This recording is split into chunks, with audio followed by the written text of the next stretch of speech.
Welcome my friends.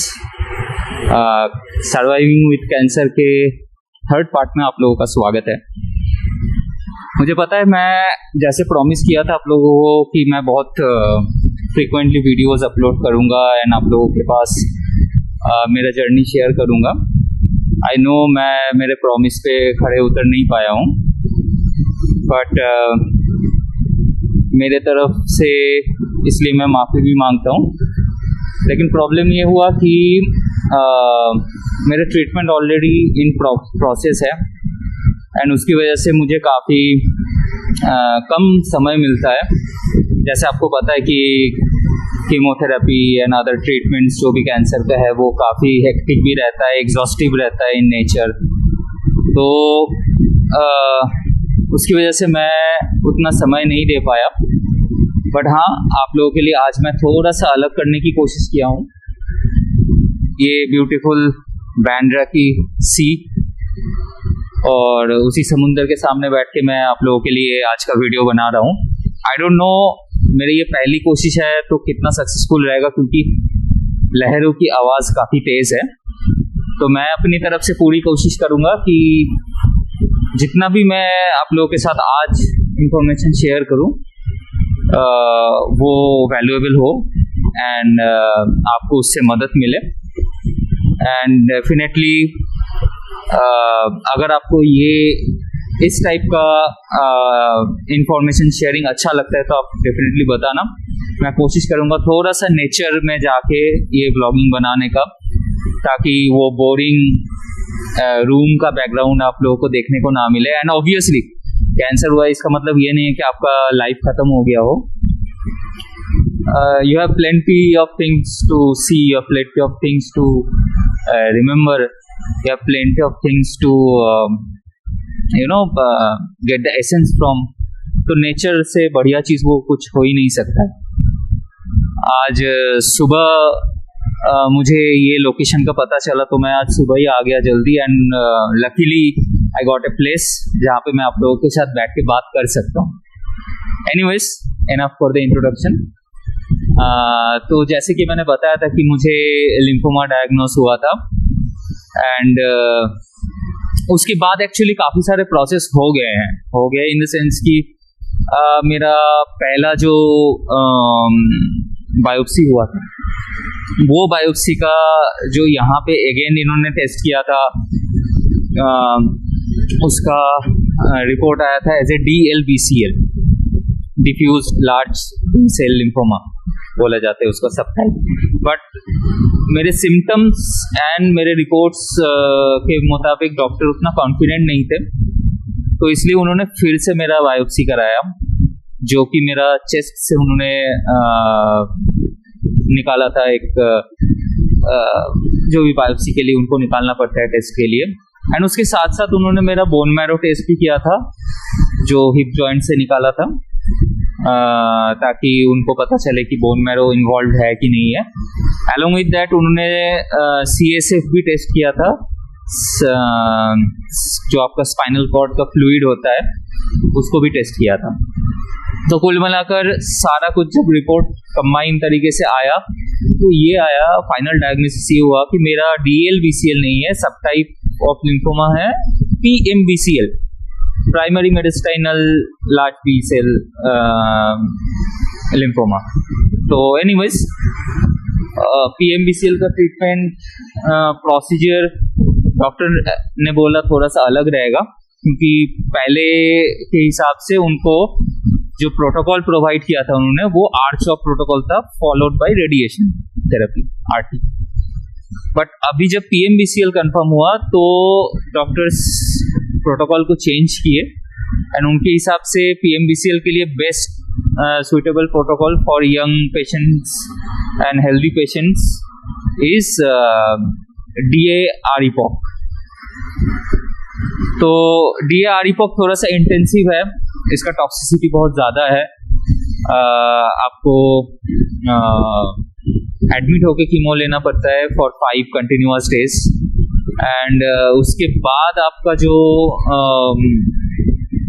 Follow-ups रहते हैं वो भी काफ़ी कंसिक्यूटिव रहता है, काफ़ी फ्रिक्वेंट रहता है, क्योंकि PMBCL का सॉरी आई मीन DAREPOP का जो आपका टॉक्सिसिटी है वो ज़्यादा है, जैसे मैंने आपको बताया, एंड उसके साथ साथ सिर्फ टॉक्सिसिटी नहीं, उसका जो साइड इफेक्ट्स वो काफ़ी ज़्यादा होता है। मतलब आपका प्लेटलेट्स, ब्लड काउंट्स वगैरह थोड़ा सा डिसबैलेंस हो सकता है, इसलिए डॉक्टर काफ़ी माइन्यूटली आपको फॉलोअप करते रहते हैं, वीक में 2 बार 3 बार फॉलोअप करते रहते हैं।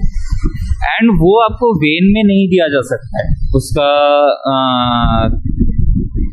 मेडिसिन जो है वो इंटेंसिव है, तो वो वेन में नहीं दिया सकता। दैट्स वाई मेरे हाथ में, मैं कभी आपको बाद में दिखाऊंगा, बाइसेप में, राइट हैंड बाइसेप में एक आर्टरी के थ्रू हार्ट तक एक कैथेटर इंसर्ट किया गया है, जिसके थ्रू वो कीमोथेरेपी मुझे प्रोवाइड किया जाता है, ताकि मेरा वेन्स में कुछ प्रॉब्लम ना हो, वेन जल ना जाए या वेन खराब ना हो जाए। That's all. तो ये यहाँ तक का अपडेट था। तो इंटेंसिव है तो क्या कर सकते हैं, शुरू तो करना ही पड़ेगा, क्योंकि ट्रीटमेंट प्रोसीजर इज इम्पोर्टेंट। जितना मैं लेट करूँगा उतना मेरा डिले होता जाएगा। तो I started, I got admitted. Bed मिलने के बाद मुझे एडमिट किया गया टाटा मेमोरियल के मेन बिल्डिंग में, एंड वहाँ पे मेरा प्रोसीजर स्टार्ट हुआ। जो मेरा सेकेंड साइकिल हुआ था, अभी जस्ट मेरा 4th साइकिल खत्म हुआ, जस्ट फॉर योर इन्फॉर्मेशन, क्योंकि मैं इतने दिन से कोई भी वीडियोज नहीं अपलोड किया था, तो मैं आपको पहले ही बता दे रहा हूँ, मेरा 4th साइकिल जस्ट कंप्लीट हुआ है। एंड जो सेकेंड साइकिल था उसके बाद मुझे काफ़ी ज़्यादा मेरा तबीयत बिगड़ गया था, मुझे इमरजेंसी में भर्ती होना पड़ा था आफ्टर गेटिंग डिस्चार्ज 5 डेज के बाद। मेरा इंटेस्टाइनल ऑब्स्ट्रक्शन हो गया था। There is some medicine called vincristine, जिसकी वजह से मुझे वो साइड इफेक्ट हुआ था as per the doctor. And वो देखिए, वो हर एक के बॉडी में डिपेंड करता है कैसे इफेक्ट करेगा। ऐसा ज़रूरी नहीं है कि मुझे वो इफेक्ट किया था दैट मीन्स कि वो आपको भी सेम तरीके से इफेक्ट करेगा, बट उसकी वजह से मेरा नाक से स्टमक तक एक राइल्स ट्यूब इंसर्शन किया गया था, एंड 7 दिन तक मैं कुछ खाना नहीं खा पाया था, only saline, and after that liquid food, water के बाद liquid food, then semi solid, then solid, मतलब वो काफ़ी लंबा प्रोसेस था। तो होता है, मतलब कीमो की कौन से मेडिसिन आपके बॉडी के ऊपर इफेक्ट करेगा, साइड इफेक्ट उसका कितना ज़्यादा रहेगा, वो आप पहले से बिल्कुल नहीं बता सकते। इसलिए बहुत बहुत ज़्यादा इम्पोर्टेंट है डॉक्टर्स का एडवाइस एकदम मान के चलना, क्योंकि you are not the expert, they are the experts. तो आपको हर एक स्टेप में, हर एक छोटी से छोटी चीज़ उनका बात माननी पड़ेगी, चाहे वो आपके लिए कितना ही माइनर क्यों ना लग रहे हो।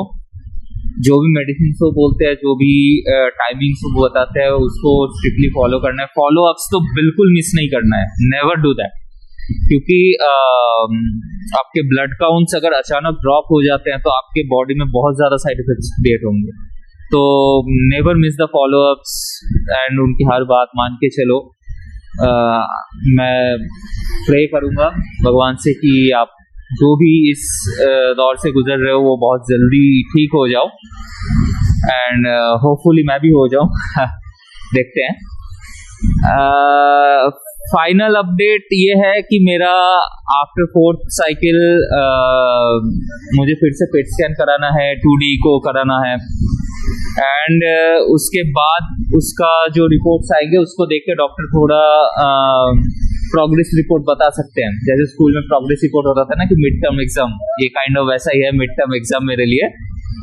मिड टर्म एग्जाम में जैसे आपका डिसाइड होता है कि हाँ आपको फाइनल एग्जाम से आप मतलब कितना प्रिपेयर्ड हो, वो चीज़ पता चलता है, वैसे ही ये डॉक्टर्स के लिए एक रूट डिसाइड करता है कि हाँ मेरा ट्रीटमेंट सही दिशा में जा रहा है कि नहीं, या फिर कीमो का और कितने साइकिल लग सकता है, रेडिएशन थेरेपी लग सकता है कि नहीं लग सकता है, मतलब वो आगे का प्रोसीजर डिसाइड करने के लिए होगा। तो फिलहाल मैं आपको डेफिनेटली अपडेट करूंगा मेरा पेट स्कैन होने के बाद, या उससे पहले अगर कुछ मेजर अपडेट रहता है तो डेफिनेटली दूंगा। आप डेफिनेटली बताना कि ऐसे बैकग्राउंड में बैठ के मैं अगर नेचर के साथ जुड़ के आप लोगों के साथ बात करूं तो आप लोगों को अच्छा लग रहा है कि नहीं।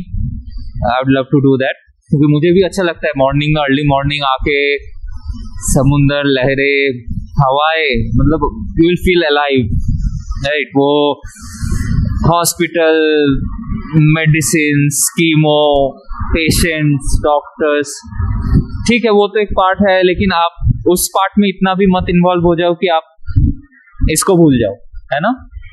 तो enjoy, live and wish you all the best. चलिए बाय बाय।